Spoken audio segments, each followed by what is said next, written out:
So just remember to go to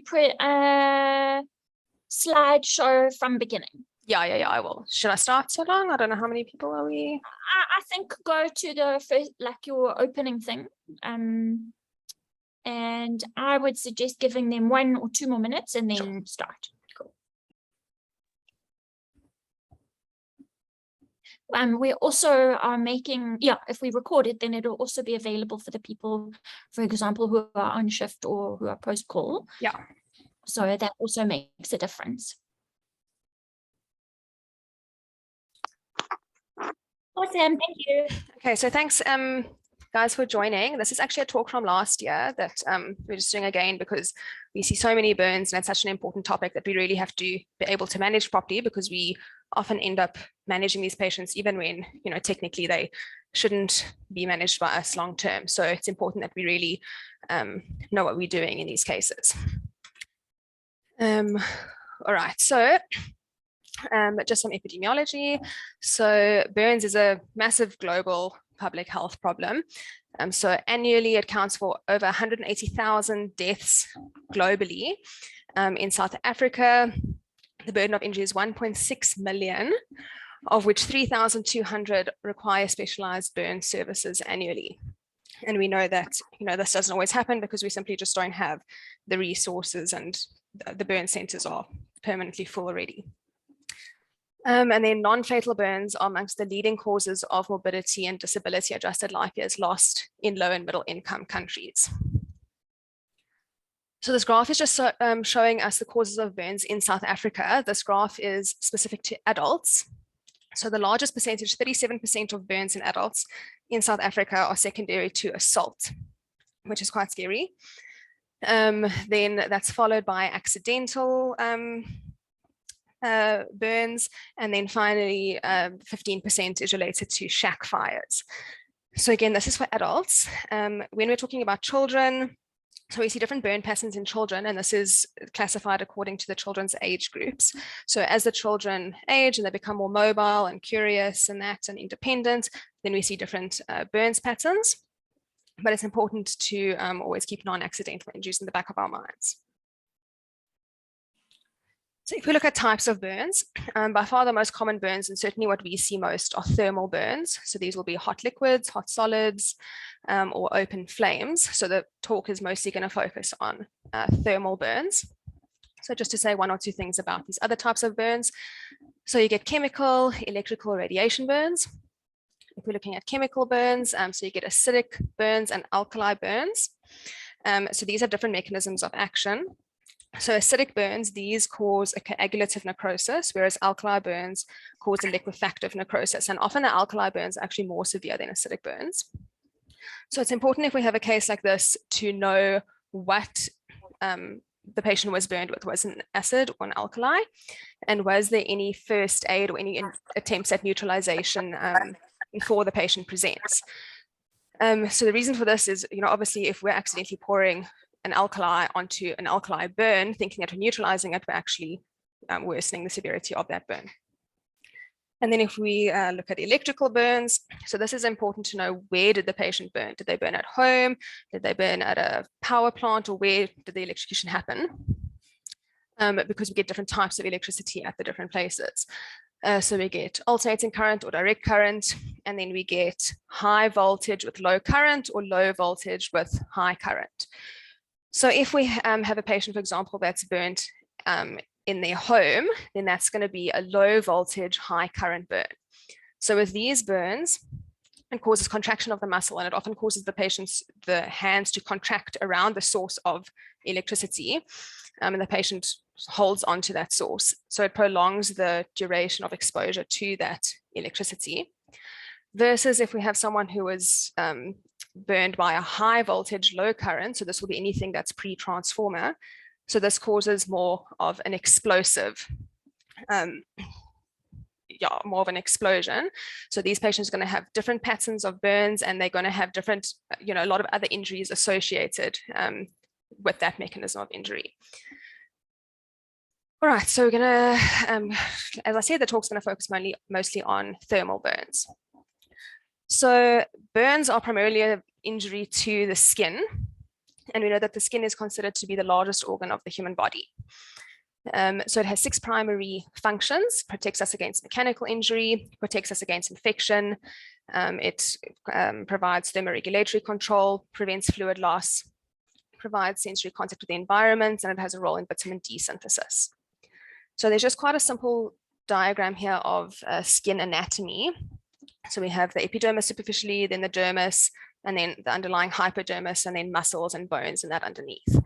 So we just need to have a basic idea of this because it's relevant when we are assessing the depth of the burn. So when we're talking about classifying the depth of the burn, we used to classify it as 1st degree, 2nd degree, and 3rd degree. So that's fallen away. We no longer classify burns in that way. So we now classify them as superficial burns, which are burns involving only the epidermis. Then we have partial thickness burns, which extend into the dermis. So these can be either superficial partial thickness or deep partial thickness. And then we get full thickness burns, which extend all the way through the dermis into the hypodermis and can involve the underlying muscles and bones and that. So a little bit later, I'll talk about the characteristics of these different types of burns and how we identify them. All right, so there's quite, extensive and varying histories relating to burns because there's a lot of different ways that people can get burned. So there's different questions that are relevant for someone who was burned in a motor car accident versus someone who was burned with hot water and so on. But there are some key questions that are relevant to all burns. So first of all, what was the mechanism of the burn? How and where did the burn happen? At what time did the burn happen? What was the duration of the exposure, and was any first aid given? So very important is that the history has to be consistent with the characteristics of the burns that you're seeing. And we've really had quite a lot of cases where, the history doesn't quite make sense, and we found a lot of non-accidental injuries just from being on high alert for these. So what burn patterns indicate abuse, or which one should we be suspicious of, and dig a bit deeper. So we can have circular burns with clear edges, that first photo, so that's suggestive of something like a cigarette burn. If we have burns with specific patterns, so like this one is a child that was burnt with an iron.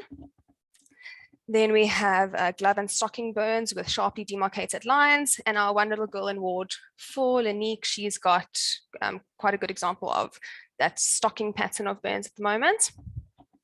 And then we have burns to the genitals, perineum, and buttocks, and then the posterior aspect of the leg. So this is often children that were forced into hot water. And this can also present like this in elderly patients who were forced into hot water. Okay, so the management of burns. So it's important to just realize that all burns patients are trauma patients. So they might present only with burns injuries, but we need to realize that they can present with other associated injuries depending on the mechanism of how they got burnt. So again, they might have jumped out of a burning building, or they might have been burnt in an MVA. So we need to not get distracted by the burn, which is quite a distracting injury when they're very extensive. So these patients might need C-spine immobilization. They might have TBIs, they might have pneumothoraces. So we need to remember all of these other basic trauma principles and apply them and not get distracted by only the burn. And then just again, as with ATLS and ACLS and all of that, these things are always listed sequentially, but in reality, we're not performing these actions sequentially. A lot of things are happening at the same time. So the first thing, we need to stop the burning process. So we do this firstly by removing the patient's clothing. So this is ideally something that should be happening pre-hospital, but sometimes it is still relevant on presentation.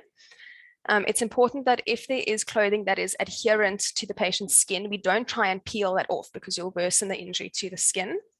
And then, of course, once the patient's exposed, you need to cover them to prevent hypothermia.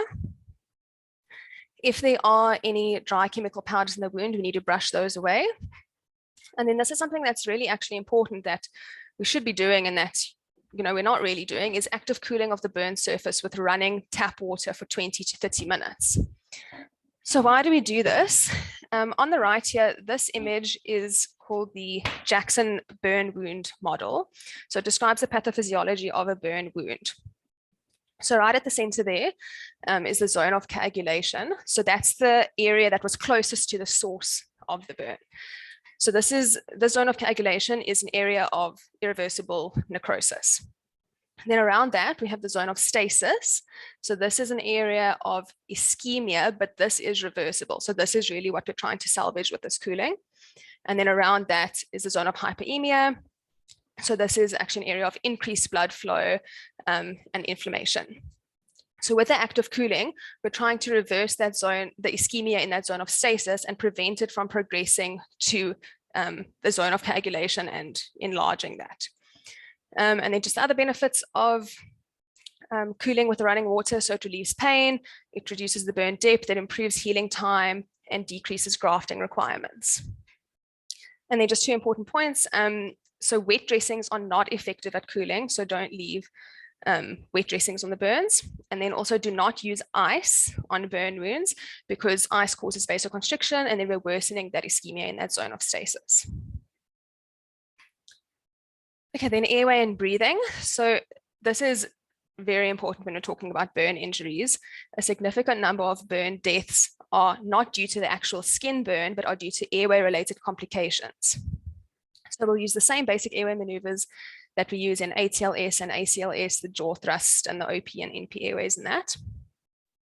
And again, as the patients are trauma patients, we need to keep in mind what is the mechanism of the burn and realize that any respiratory distress, and that can, it's not necessarily secondary to the burn itself.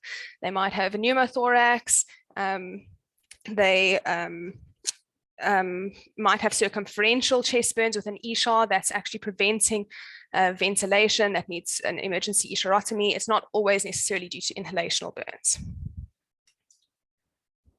Okay, so then if we are now talking about inhalational injuries, it's important to realize that this is not always just the patient breathed in smoke. We get different types of inhalational injuries. So firstly, we can have inhalational injuries from exposure to toxic gases. So these can be from carbon monoxide poisoning and cyanide poisoning. Then we get supraglottic injuries. So these are usually due to direct heat. So this causes severe mucosal edema. Most thermal burns are above the vocal cords because the heat exchange system in the respiratory tract is very efficient. So it's very rare that you'll get direct thermal injuries below the vocal cords. So then the subglottic or tracheobronchial injuries, so these are usually from inhaled noxious chemicals that are present in the smoke, like sulfur, and they damage the respiratory epithelium. So just some suggestive physical findings that will make us alert to possible inhalational injuries. So we look for soot in the upper airway. Is there carbonaceous sputum, erythema or swelling of the nasal or oropharynx, hoarse voice, grunting, coarse respiratory sounds, any of the general signs of respiratory distress, difficulty swallowing, and then extensive burns to the face and mucous membranes, and restlessness and confusion. So it's just important to remember that the initial presentation of these patients, you might not initially think that they have severe inhalational injuries, but this is a dynamic thing, and you can suddenly lose the airway later. So we really want to be preemptive with this and have a high index of suspicion. And any patient with suspected inhalational injury must receive 100% humidified oxygen. So what will be our indications for early intubation? So if there's any sign of airway obstruction, any signs of respiratory compromise, if they have very extensive burns, if the total body surface area is more than 40%, they have extensive and deep facial burns, burns inside the mouth, significant edema or risk for edema, again, difficulty swallowing, decreased level of consciousness where the airway protective reflexes are impaired. And then also if we're anticipating transfer to a burn center or to another center with a large burn where they won't be able to be intubated en route, it's better to intubate them beforehand. So we must just realize that you can always extubate someone if we realize later that maybe it wasn't necessary or was no longer necessary. But if we leave this we can lose the airway, and with that massive edema, it might not be possible to intubate them later, and we don't want to end up doing an emergency cryoc because, you know, we didn't have a high enough index of suspicion. So it's just important to really be alert for this. Right, then we assess the extent of the burns. So we do the depth of the burns and the total body surface area that's involved. So when we're estimating the depth, so again, we have superficial burns, partial thickness burns, and full thickness burns. So the superficial burns, this is basically just an area of erythema. There are no blisters or broken skin with the superficial burns. So these are dry, just erythematous, they blanch, they are painful, and there's no scarring, and they heal quickly. So importantly, the superficial burns do not contribute to the total body surface area that's burnt. Then with the partial thickness burn, so superficial partial thickness, they'll be exudative, weeping red, blisters. They do still blanch. They are very painful, and it's unusual that they'll scar. Then we have deep partial thickness burns. They could be wet or dry. They vary in color. They also form blisters. So the difference here is that the deep partial thickness burns do not blanch. They're also painful, and they usually do scar. And then we have the full thickness burns. So these are waxy and dry. They can be white or charred. These burns usually do not have, are not very painful because the nerve endings have been burnt. So yeah, these are not as painful as the superficial and partial thickness burns. And then there's severe scarring and risk of contractures. And then assessing the extent of the burn. So this is the London Browder chart, and they're all over the ED. They're in the procedure room, they're in the third PEDS cubicle, and they're in the protocol book. So this is really nice because it gives the different percentage body surface areas for different ages, because we know that obviously children are not just small adults. So we use this London Browder chart to assess the extent of the burn. And again, just remember that superficial burns do not contribute to the total body surface area of the burn. And then we must also just remember that we can use, for small and irregular burn areas, we can use the patient's hand, which includes the fingers, that represents 1% total body surface area. And then we move on to circulation. So look, not all burns patients require IV fluids. So this is usually if we have more than 10 to 15% partial thickness or full thickness burns, then they're going to require IV fluid resuscitation. And we need to have reliable peripheral IV access. So if some of the children, they burnt both arms, both legs. So it's not ideal, but if we have to, we can get IV access through the burns if we really can't get anywhere else. And we can also consider doing IOs or central lines if it's really necessary. So with the burn shock resuscitation, in the past, we always used to use the Parkland's formula. So that's not really recommended anymore.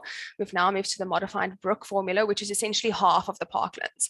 So the reason for this is that it was found that we were actually overdoing the fluids with the patients. So what's recommended now is this modified Brook formula. It's 2 mils per kg times the total body surface area that's burnt. We give 50% of that in the first 8 hours, and the remaining 50% is given over the next 16 hours.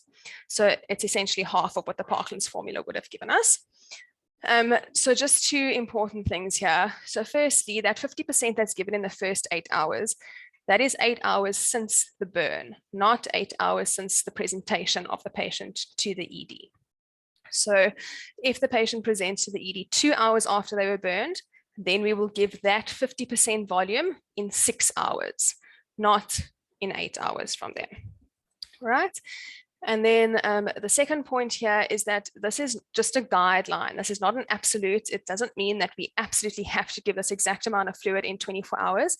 It's a guideline, and then we'll adjust our fluids and titrate it according to the patient's response. They might need more fluid or less fluid than we anticipated. This just really tells us where we're starting, and then we'll adjust according to the patient's response and to their blood gases and so on.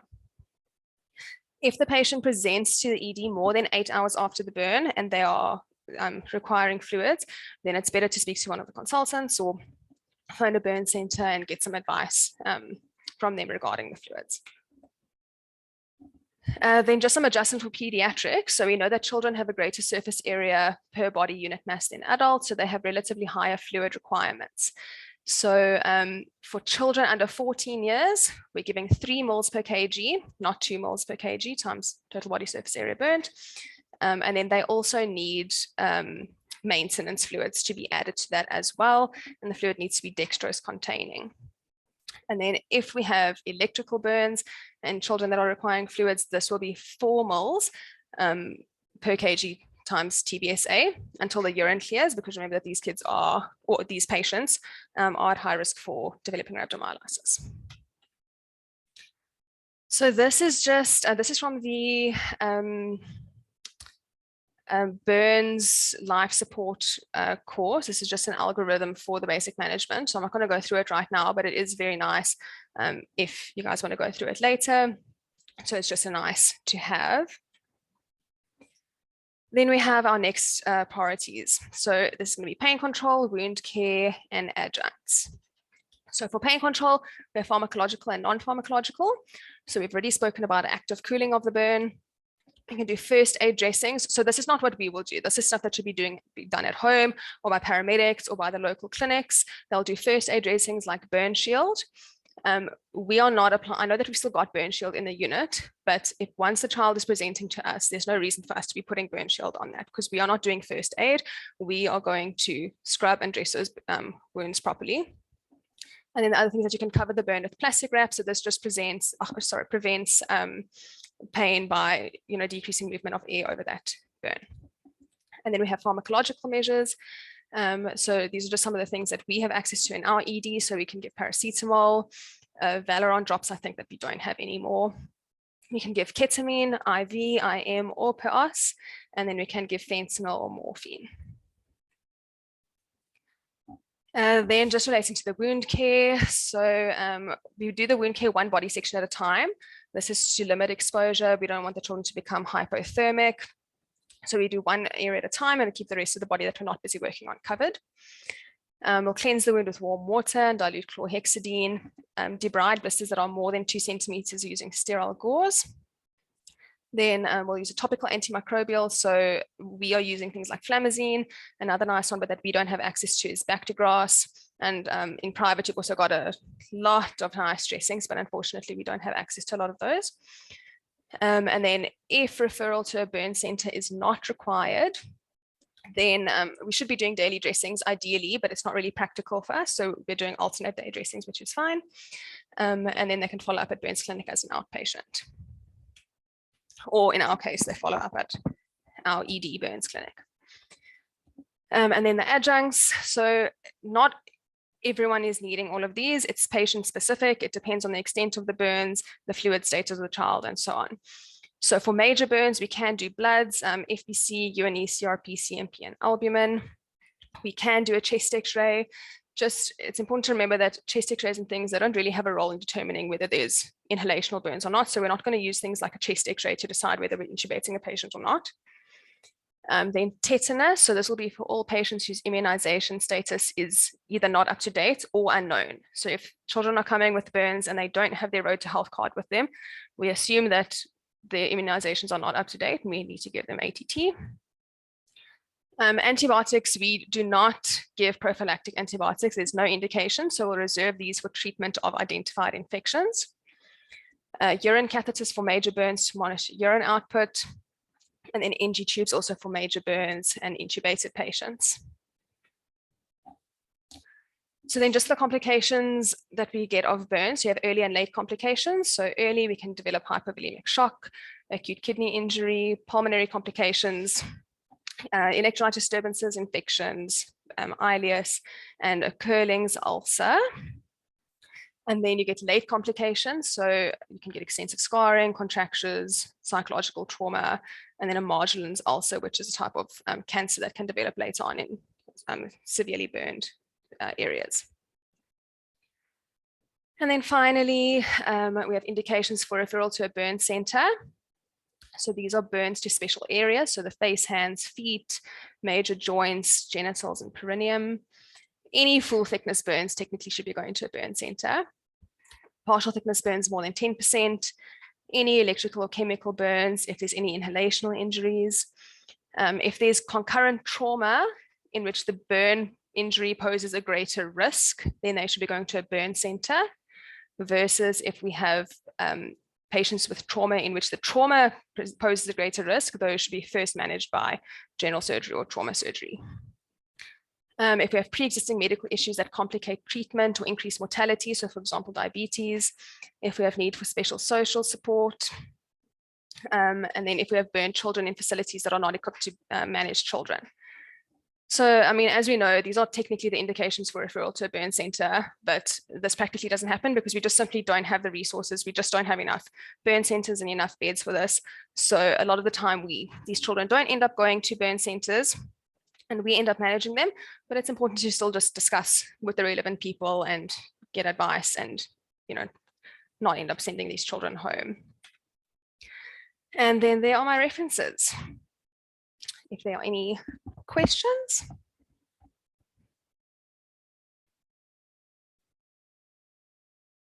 Thank you, Amy. That was really cool. Can I ask you to go back to the complications slide? Yes. There we go. I think I'm probably talking to the converted, right? Because people who attend teaching sort of know these sorts of things. But what is a result of infection of burns? Not just infection. You mean like complications of infection? So things like septic shock and death. And death, right? Yeah, okay. And please don't be surprised. Kids from little burns, like small percentage burns, can die from sepsis and septic shock if we are not paying attention to their heart rate, their respiratory rate, their temperature at follow-up visits, which is why it's so important for patients to have their vital signs done and for us to review them on follow-up visits. You can't tell by looking at a wound if the patient has got sepsis or septic shock. That you can only tell by looking at the patient. Wounds might smell yucky, but actually it's just commensals growing in the muck on the burn wound. When they've got sepsis and septic shock, right, they're usually very unstable and they often present with vomiting and diarrhea, and you think they've got gastro during having a burn. They don't have gastro, right? Kids present with vomiting and diarrhea for everything, sepsis and septic shock as well. What are some of the referrals that we can do in our hospital that probably are really important referrals to make, especially if we can't get the kids to a burn center or to a ped surgeon? So and I this mean, is a question for anybody. We can refer to, especially in the admitted children, we can refer to dietitian. And then we can, of course, refer to physio and OT and also social work. So it's really important if the patient, you know, we always used to say if the patient had more than 10% burns, they needed to be admitted. We discovered over the last few years that very often we couldn't get patients even if they had up to 15% burns sometimes. Also depends on the time of year. But remember that while you're giving IV fluids, we can include their oral feeds in the total volume of fluids. Yeah. And if they're not in too much pain and they're tolerating orally and they're feeding well, their oral fluids can also be included. So that's an important thing. Not all children with burns need to have IV fluids. They need to have IV access in case, right? The kids that are really stable and we're discharging home, you know, they're going home on oral fluids and feeds. But if the child is not tolerating orally, one of the important things in preventing sepsis and septic shock and helping them heal is actually getting the dietitians involved. So we have to put down a nasogastric tube and we might have to assist with nasogastric feeds. And that does tend to be in the bigger burns, not in the smaller burns. So patients with burns over about 15% will possibly look at doing nasogastric feeds. And please remember, if they've got burns over joints, hands, feet, those are all special areas. OT and physio are very important. Okay. If the patient has had an inhalational burn. Hi? No, sorry, Tammy, continue. No, that's fine. If patients have had a suspected inhalational burn or have been intubated and extubated at any stage, we also might need to refer to speech, also to assist with swallow tests, and also they might need to see speech therapy as well. So that's obviously in the critical patients, but don't forget all of these referrals are important that we need to do at our facility. Were there any questions or any? Yeah, sorry, yeah, one cool. other thing that I didn't speak about in this talk, but that's also just important, is the ESHAs and also circumferential burns. So we must just remember that we can also get compartment syndrome from burns. So if we have these circumferential deep burns on the arms and things, we shouldn't just be sending those straight home. They, we should at least discuss with our consultant to consider admitting them for compartment checks and things overnight, and maybe being doing escherectomies. Yeah, if you're having to do an escherectomy, that is usually a patient with a fairly thick burn, right? It's usually a full thickness or very deep. Yeah, and I mean, I know that's I think twice in the last few weeks, our doctors have had to do escherectomies before transferring patients. So it's just important to remember. And it might seem scary, and we do it exactly the same that we would do a fasciotomy. The one nice thing about escherectomies is they don't bleed that much. It's not like a fasciotomy where you have to have lots of gauze. You still have to have it ready because there's still the potential to bleed, but actually it's quite satisfying. You can feel the tissue opening up, and it can be life-saving. So if the patient is not ventilating well, you might need to do an escherectomy on the chest. If it's extensive burns and they need escherectomies, that patient is at much higher risk of having renal failure. So putting in a catheter and monitoring the urine is really important. Cool. All right. Does anybody else have any comments or questions? Obviously, stuff like social work referral, psychology follow-up, those are also important depending on the conditions surrounding the burn for the family as well as for the kids. Yeah. Thank you, Aimee. It was such a cool talk. Thank you. Thanks everyone for attending. Thank you, Aimee. Big favor. Please remember to save your talk. You can also send it to me, the video of it, and then PDF, and you can share the PDF version now so that everybody can have a look at your talk. Sure, I'll do that. Thanks, Tammy. Thanks. Okay. Bye.